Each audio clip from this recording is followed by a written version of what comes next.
Okay, step one, ensure that your frame is square and straight and that your slab has been laser leveled and you've installed packers where required.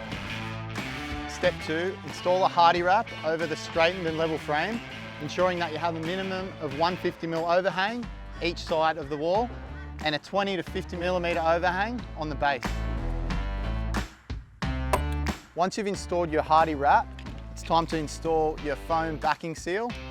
Just ensure you hang your tape over 25mm to allow for your ZEROLOT wall to overhang. Once you've marked out your joins on your Hardie wrap, it's time to install the foam backing seal.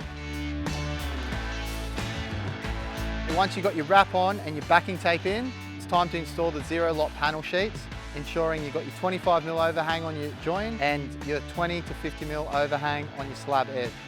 And fasten the panel to the frame at 200mm centers. The Hardie ZEROLOT panel is the only pre-sealed maintenance-free product specialised for ZEROLOT homes in Australia, supported by Core Shield technology.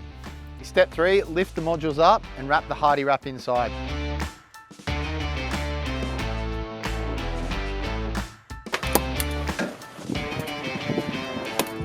So once the modules are in place, bring the Hardie wrap inside and tape the joint with sarking tape.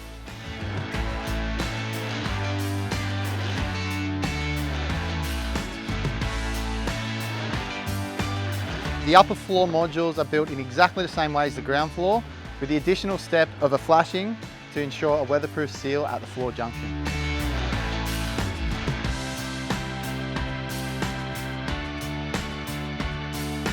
Okay, so this is our last panel of our ZEROLOT wall. That's why we've got an external corner flashing going in. Just make sure you get that in before the sheet goes on.